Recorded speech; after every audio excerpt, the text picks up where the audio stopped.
Hey guys, it's GirlGotGame. Welcome back to London Detective Mysteria, where we are going to be doing Jean Lupin, or John Lupin's epilogue to My Beloved. So yeah, we'll see what kind of shenanigans we get up to with our charming gentleman thief and his epilogue story. And I've heard the spice in his epilogue could rival Holmes's, so we'll see who comes away with the crown for spiciest epilogue, I guess. Let's begin.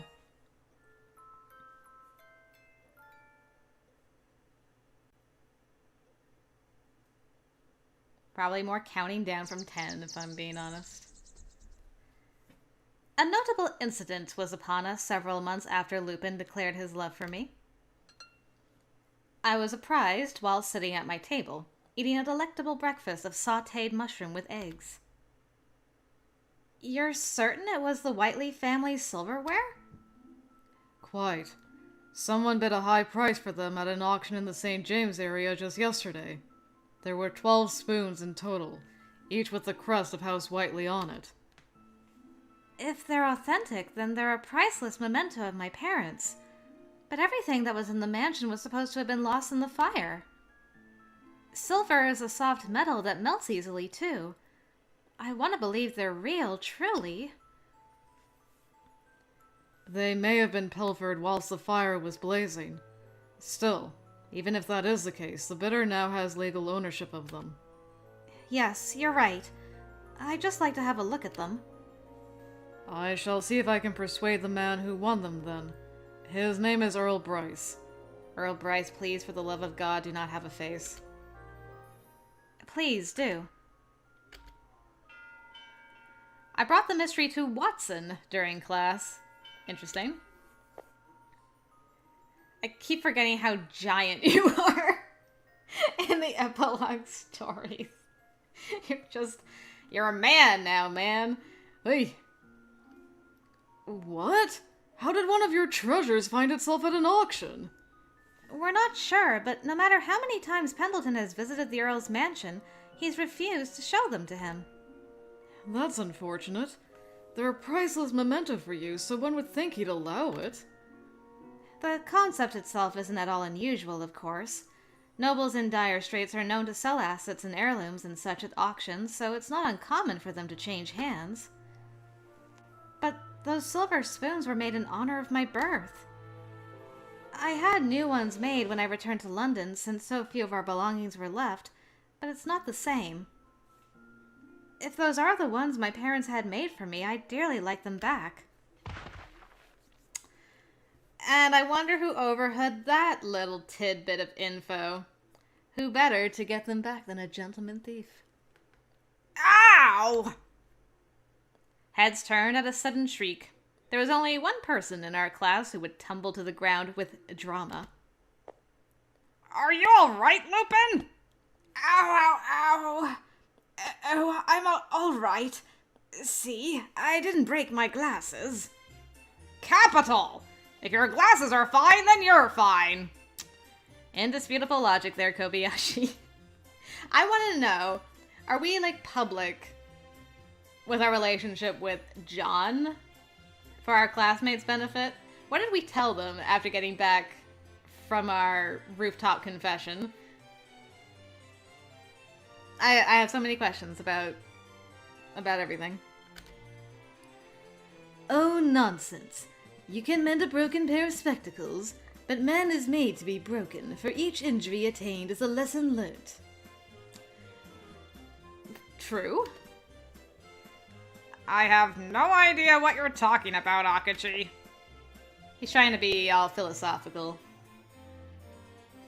Lupin's inclination for injury is certainly a special case, however. You ought to pay more attention. How many times is that, counting just today? Well, just this morning I fell over once. Twice, actually. Hold on! You can't be using both hands to count! You tripped again, didn't you, Lupin? Did it hurt? Miss Whiteley! Perfect timing! I have a message to pass along. Miss Cicely is looking for you. She'd mentioned that she has something to ask you about page 3 of your last report. She did she? Miss Cicely, not, Monsieur Lupin? For a clandestine meeting? I need to submit my own, so maybe we could see her together? All right. I don't mind. Shall we? She appears to be spending an awful lot of time with Lupin of late. Could she have a fondness for unreliable boys? Okay, that answers my question. They are not public in this fashion. He likely stimulates some instinct to protect. She doesn't have any pets at home to mother, so why not the next best thing? You just keep telling yourself that, Holmes. If she adopted him, I could see him making a mess of the home by breaking plates and knocking all the plants over. I certainly wouldn't want a dog so troublesome. Emily is kind enough that she'd forgive him every time. She could never be mad with someone so harmless. Jack knows! Jack knows! Jack's smarter than all y'all fools. Harmless. That's a laugh. And what does that mean? He ain't as simple a fool as you think. Maybe I'll just leave it at that. Really, why did you tell such a lie? Hi, Boo. What lie? I peeked around the nearby vicinity, and, once assured no one else was present, took my place opposite to him. The report I submitted was only 2 pages long. There was no 3rd page. Then why did you come with me when you knew I was lying? Well, would it be an arrogant thought of mine if I were to say you wanted the same thing as me? That you wanted to be alone with your love?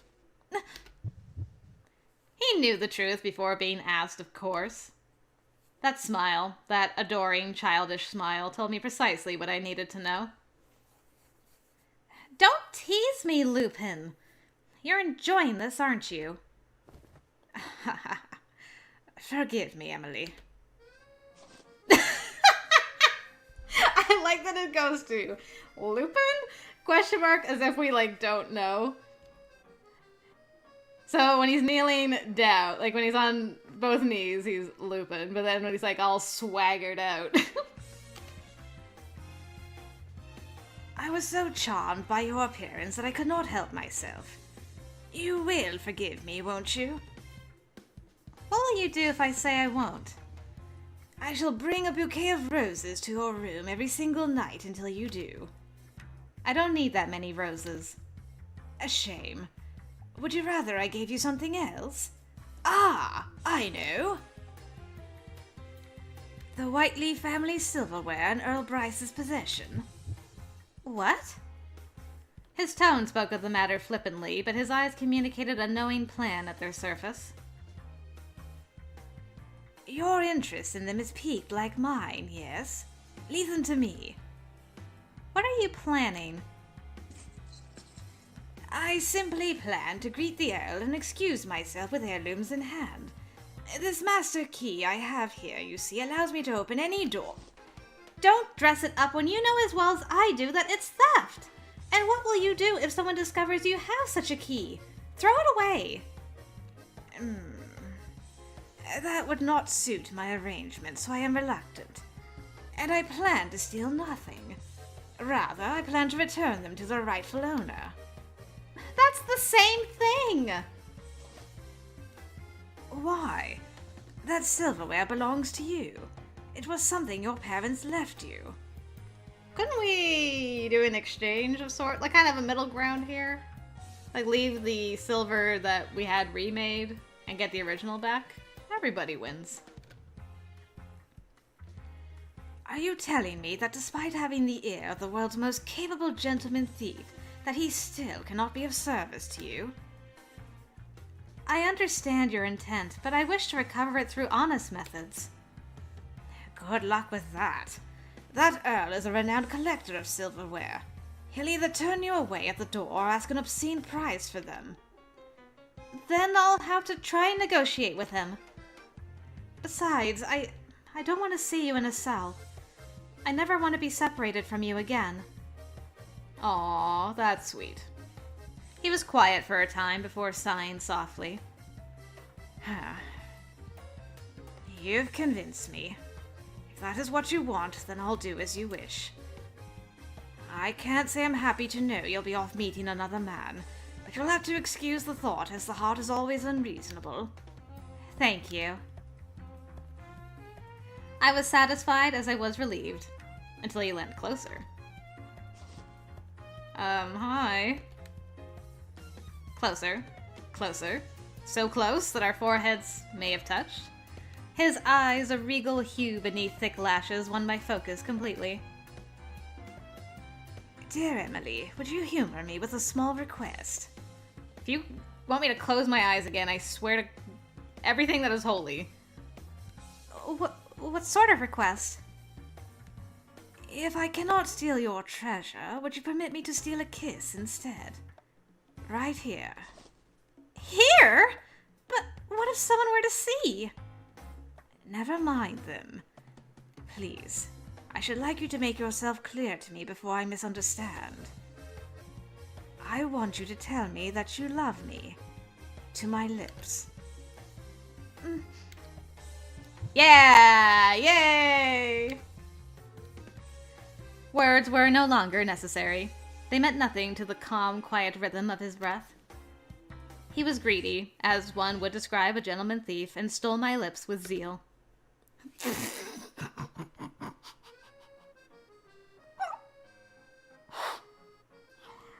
Emily, what does handsomely plump mean?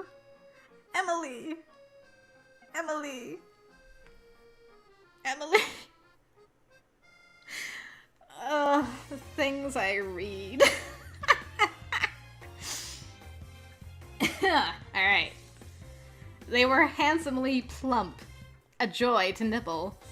And he would make it more so, kissing me with a feverish urge that grew more tempestuous on both his part and mine. Yeah, your eye open. What the heck? You're very warm. Your heart is pounding too. That is your fault. So it is. Will you forgive me again for being so greedy? I can't. You always play such dirty tricks with me. I dug my fingers into his uniform and resumed with another kiss. The school's bell rang, but in our passion did we pay it no mind. Uh-oh. Trouble. Nothing but trouble. The next day, I went to visit Earl Bryce at his mansion in the Westbourne area of London, northwest of Hyde Park. It was a fine mansion, built on a vast plot of land. A flaunting of wealth from its gates and beyond. I could see how Pendleton had his share of troubles here, and I fully expected to have the same.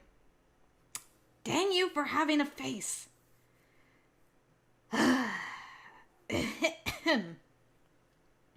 Welcome, Miss Whiteley. It is an honor to finally meet you. Much to my surprise, Earl Bryce and his servants welcomed me. Thank you for taking the time to meet with me. I wasn't expecting it to happen quite so quickly. He opened the door, which gave a loud creak, and stepped aside for me to enter first.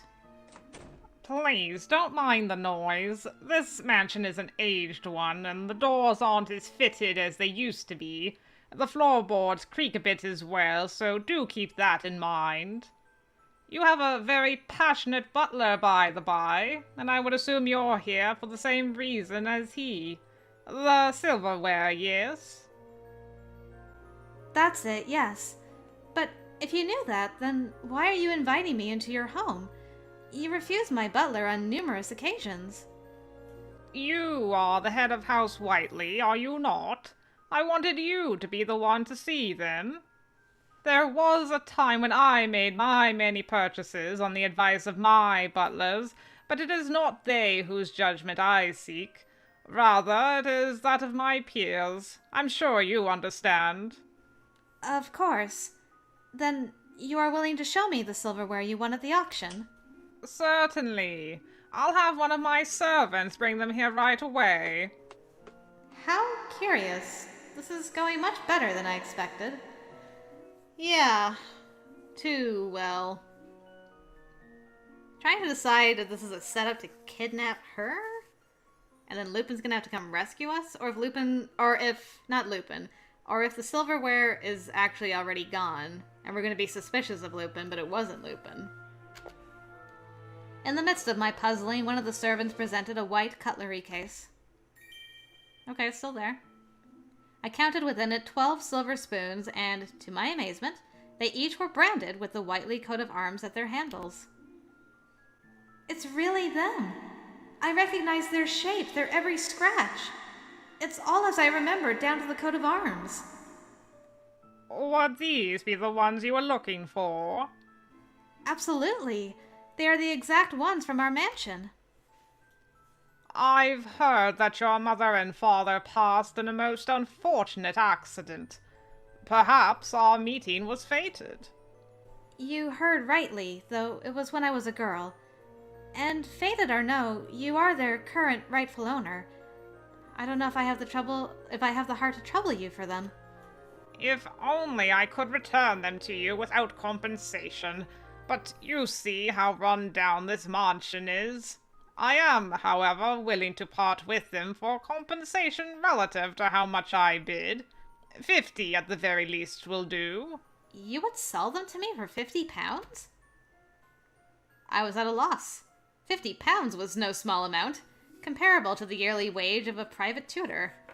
I think it's going to be more like £50,000. Even if the man was a collector of silverware, and even if these spoons were a priceless artifact for my family, even if they were, at the end of the day, mere spoons, why bid so much? Your lordship, I stood from my seat to get a closer glimpse of him, to observe his manner in hopes of unveiling his intentions. But before I could see too closely, we were interrupted by a servant entering the room. Your lordship, a moment, if you please. All right. Excuse me, but I must step out for a brief moment. By all means, take them out of the case and touch them. You can tell me what you've decided when I return. There is, of course, room for negotiation in the price I've given you. He retired from the room. As he did, I heard the distinct clicking at the handle of the door. was it locked? Or was this door poorly fitted also? I'm surprised we came without Pendleton. A terrible impression was left upon me, and to quell it, I approached the door and turned the handle. It was indeed locked. Oh. Something smacked the back of my head, turning my surroundings white. It took only a second before I'd lost consciousness. Crapiolio. Alright, ominous crow. 3 days later, Emily Whiteley had yet to return from Earl Bryce's mansion. She left no notice of when to expect her return, and without any news of her well-being, the servants were in a grim mood that was inclined to worsen with each new unfortunate imagining that dawned upon them. Something must have happened at that mansion! Oh, if she's been hurt or worse! Stay calm, Alicia. No good can come of the other servants seeing you lose your composure. He reprimanded Alicia with a curt tongue, but Pendleton did so with a grave expression that matched her sentiments, as well as the dark blotchiness from lack of sleep beneath their eyes. No matter the number of times he contacted the Earl's mansion, they insisted nothing more than that she already left. Her carriage and the coachman were missing as well. That mansion is suspicious, but we lack any sort of evidence to prove it. I just hope we can find something. Their attention was turned to a gust of wind from the window. Its strength was that to send the curtains flapping wildly before they settled, as if no such gust had occurred. Pendleton? Did you see something? No, nothing. I'd wondered if it was a bird fond of Lady Whiteley coming to visit, but it must have been my imagination. Does he know that they have clandestine meetings through the window? I grit my teeth. The pain was beyond me. Every attempt I made to escape this dim room underground was a failed one. Servants would enter with food in hand, and I, seeing a possible opening, would burst into a sprint, only to be hurled painfully against the floor. Bah! You don't know when to stop, do you? Behave! Why are you keeping me here? Silence! We have no desire to keep you. You're to remain until we can hand you over. But this whole affair is on Earl Bryce's orders, isn't it? Was this all a trap to lure me in? You don't need to know anything. Answer my question! Did you use that silverware as a trap? I told you to be silent! The sting upon my left cheek spread into a numbing tingle across my face. Footsteps. A new beam of light from the entrance. Earl Bryce was next to enter the room, his features stiff and wicked. Earl Bryce! How could you do this? Oh my goodness, that is a terrifying face. She is a lively girl, isn't she? You may wear her down. Yes, sir. His servants, cane in hand, set about me without mercy. You were never going to negotiate anything with me, were you? That is enough! Another cane to the back. And another. This one hurt enough to stop my breathing, but I did not scream. I didn't want to give him the satisfaction. Man, they're really going at her. You there! Lock the door. Lock it twice over if you're able. Just keep her in here. They sent me farther into the cell with all the carelessness of one handling luggage. There was no chance for me to break my fall. I hit the floor hard, and my breathing was stolen again, but I still made no sound. I waited, and soon the door was closed, and blackness my only blanket. I need to find a way to alert someone outside, but it's so dark. I'm shivering. I feel so exhausted. The floor was cold, and this cold seemed to invade me with a slimy sensation that made my body violently weak. My very veins throbbed from this vile cold. The pain was so intense that I grew numb of it, and the sound of solitude was unbearably oppressive. Good luck with that. That Earl is a renowned collector of silverware. He'll either turn you away at the door or ask an obscene price for them. Why? That silverware belongs to you. It was something your parents left you. Are you telling me that despite having the air of the world's most capable gentleman thief, that he still cannot be of service to you? Should I have accepted his offer then? No, it wouldn't have been right. I should have been more careful, looked into the Earl before visiting, and found an honest method to recover them. If they take me somewhere far away from Lupin, will he still come after me? Try to find me? Can he? I'm right here. I want to see you again. Save me, Lupin. What a futile thing to wish under the crushing weight of a silent room. Earl Bryce's mansion was hidden within a thick fog that evening. Earl Count Bryce. His family has been on the decline, but his extravagant spending habits have not, and his investment in recent business venture failed spectacularly. To offset his mountains of debt, he's involved himself rather privately in the buying and selling of stolen goods. Even his servants have the air of murderers, and those dogs he has everywhere must mean he has something worth guarding. He did in fact possess many dogs. They could not be seen, but they growled and barked with a dark menace that would turn away most would-be intruders.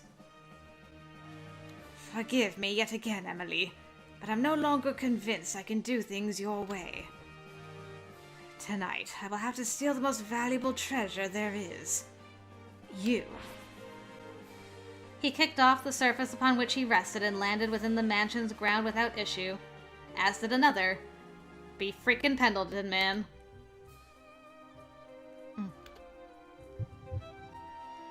This is no servant, but they have that same terrifying air about them. Instinctively, Lupin brandished his cards and slinked towards this individual. The first step, the second, the third, before their face became known to him.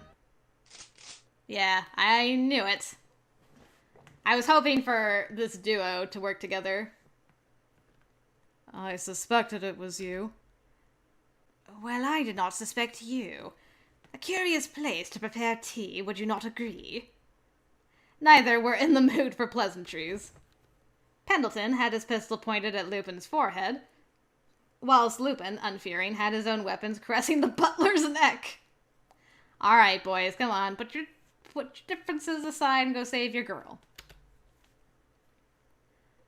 I'm merely here on business, so I beg your pardon.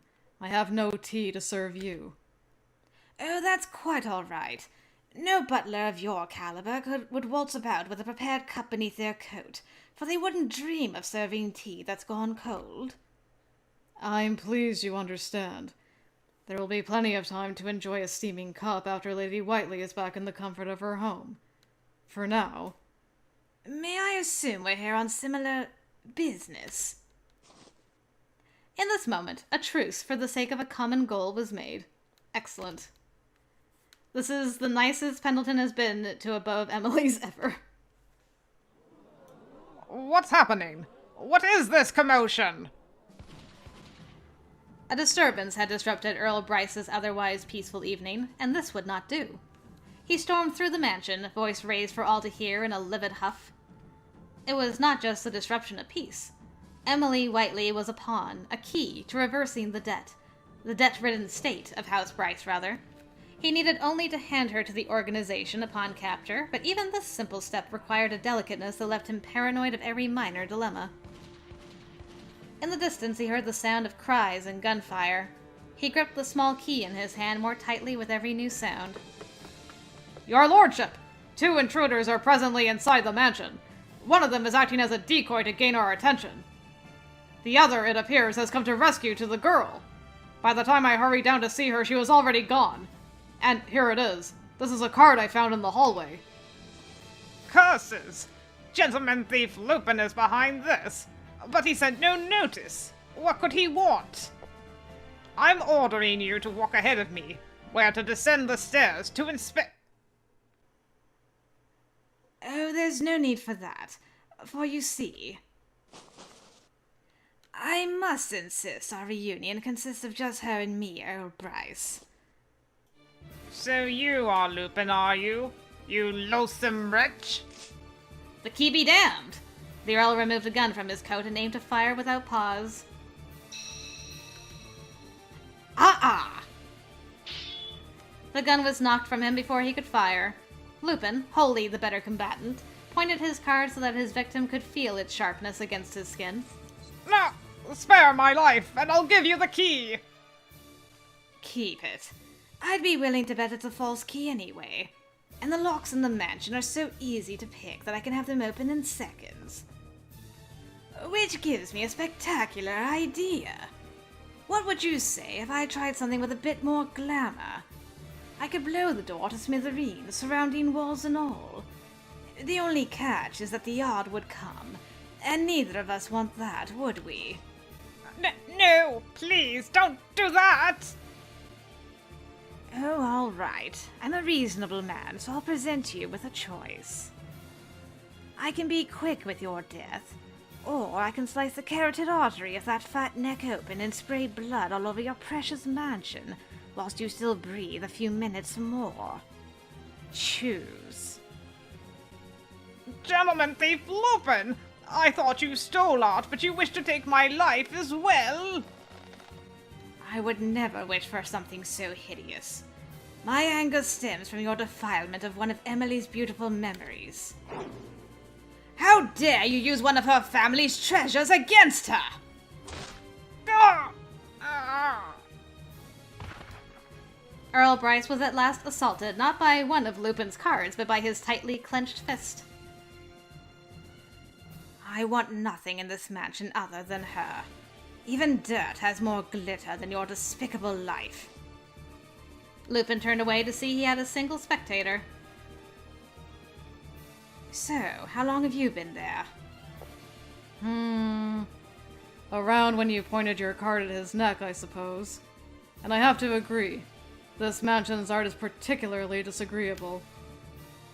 You stood there and watched the entire scene unfold with a smile. Some butler you are. Why, thank you. Now, I have something to discuss with our fair Earl at this time, so if it pleases you, I will leave Lady Whiteley's rescue to you. Dang, I can't believe these two are actually like bros. I like it. I'm here for it. I would have done so, even if you didn't want me to. Lupin departed from the room. When thieves want something hidden, they unconsciously leave them close by. To steal from others makes one much more wary of what can be stolen from them. The butler approached the Earl, now on the ground and unmoving after being struck by Lupin. He kneeled and reached out towards his chest. I shall be taking this contract you signed with Spellbound, Earl Bryce. Pendleton retrieved the document from an inner pocket and stealthily placed it in his own.